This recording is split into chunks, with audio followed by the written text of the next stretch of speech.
જિલ્લાના ચાંદોદ સેવા પૂજા અર્ચના થકી ભગવાનને પ્રસન્ન કરવાના વિશેષ ધનુર્માસનો આજથી પ્રારંભ।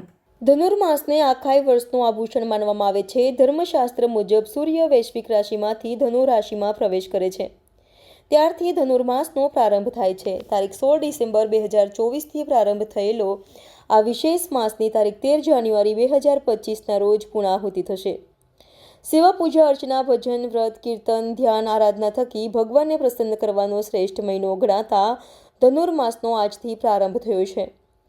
ત્યારે વડોદરા જિલ્લાના નર્મદા કિનારાના પ્રસિદ્ધ તીર્થક્ષેત્ર ચાંદોદ નગરની મધ્યમાં આવેલા પૌરાણિક શ્રી રણછોડરાયજી મંદિર ખાતે આખાય માસ પર્યંત સવારે 8 કલાકે દિવ્ય આરતી સાથે મીઠો ખીચડો તીખો ખીચડો સહિતના વિવિધ ભોગ બનાવવા ભગવાનને ધરવામાં આવશે, જેનો નગરના શ્રદ્ધાળુઓ રોજે રોજ લાભ મેળવશે।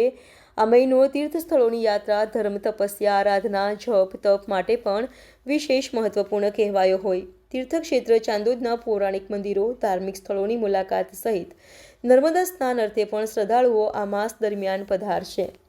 જય રણછોડ। ચાણોદના મુખ્ય માર્ગની અંદર બિરાજમાન શ્રી રણછોડરાય ભગવાન કે જ્યાં આગાડી દર વર્ષની માફક આ વર્ષે પણ અહીંયા આગાડી ધનુર્માસનો ઉત્સવ અહીંયા આગાડી ઉજવવામાં આવે છે। શાસ્ત્રકાર કહે છે કે ધનુ રાશિનો સૂર્ય થાય ત્યારથી ધનુર્માસનો આરંભ થાય છે, એટલે 1 મહિના સુધી સૂર્ય ધનુ રાશિની અંદર રહે છે અને જેમાં ભગવાન રાજા રણછોડને વિવિધ પ્રકારની ખીચડી એટલે મીઠો ખીચડો છે, તીખો ખીચડો છે, ગળ્યો ખીચડો છે, દૂધ છે વગેરે પ્રકારના ભગવાનને અહીંયા ગાડી ભોગ સવારે પ્રાતઃની અંદર અહીંયા ગાડી ધરાવવામાં આવે છે। રણછોડરાય સેવક મંડળ દ્વારા ભક્તો દ્વારા મંદિર દ્વારા અહીંયા ગાડી ભગવાનની દિવ્ય આરતીનું પણ અહીંયા ગાડી સવારે 8 વાગ્યાના સમયની અંદર ભગવાનની આરતીનો લાભ બધા ભક્તો લે છે અને સાથે ભગવાનને ભોગ વાનગી ધરાવી ભગવાનની પ્રસાદી ગ્રહણ કરી ધન્યતા અનુભવે છે।